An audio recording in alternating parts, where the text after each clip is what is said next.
Hey, this is Drodio and towing a trailer for the first time with a Tesla. This is a 2024 Model Y. We're at a supercharger in Truckee. Wanted to share my experience. I'm going to drop another video with details on the exact energy usage, but just to kind of share what it's like. So first off, driving with the Starlink here, and that works really well. Been going through places with no cell signal. So I've dropped a different video about how to keep the Starlink powered on in a Model Y. It's actually requires just the right charger and just the right cable. Also, we're at a supercharger stall here that is not a pull-through stall. I thought this was going to be a bigger problem. It really hasn't been. Like, it's completely empty. And when you drive with a Tesla, it'll tell you how many empty spots there are in superchargers. So it's pretty easy to find superchargers that don't have, a lot of usage. And you can see I've just pulled up here. This is a 3,100 pound Australian outback trailer called an Opus 4. Great trailer. Didn't know what it was going to be like to pull it with a Tesla. Just bought it, and so there are a couple things about it that I would change for aerodynamic efficiency. One is this big box on the back. I tried to make a little bit of a better aero profile for it, but I assume that is hurting range. The Model Y tows incredibly well, like the power, the stability. I mean, it's just great. The only thing that's not great is the range. So I'm not getting as good of a range as I hope to get.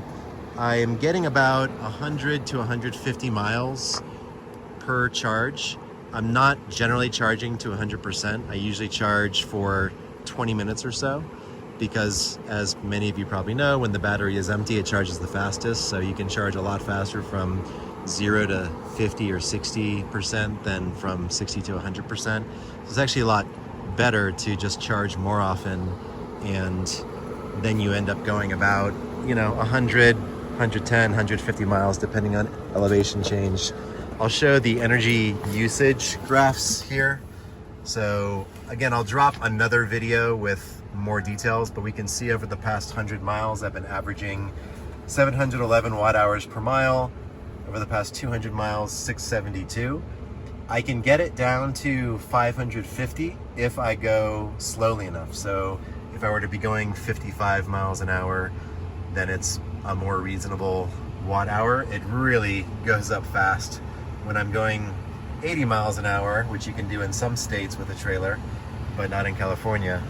I'm back in California now, so I'll be going slower. When you're going 80, it peaks at almost 1,000 watt hours per mile, about 950 watt hours per mile. So I didn't really know how to decipher watt hours per mile, but I'm really getting to know it. So if you're planning on towing, this is an important number to understand. There's a little energy graph you can get from these three dots, and then you can see your energy here. The Tesla does a good job of estimating when it's in trailer mode. So it's in trailer mode here with this little trailer mode icon. Does a good job of estimating the range, so it really learns fast. That's been very accurate, which is helpful. In trailer mode, you don't have FSD. You do have cruise control, so you're losing a lot of the awesomeness of a Tesla if you're a fan of full self-driving. So that's a definite downside for towing. But the upside is the Tesla tows insanely well. They just don't even feel it behind you. It's super stable. Like, I didn't know this is at the upper limit of what the Model Y can do. I didn't know how the Model Y would do with this trailer, but it does. The only thing about it is the range. And so, it's not terrible to stop every hour and a half for 20 minutes, but it also, if you need to go a long distance, it's not going to work super well. But haven't been minding it. Just wish I can get, 250 miles with a trailer, which is just not going to happen with the Model Y. But very, very happy with how capable it is. And it hasn't been a problem to not have pull-through stalls so far. Okay, hope that's helpful. All right, ciao.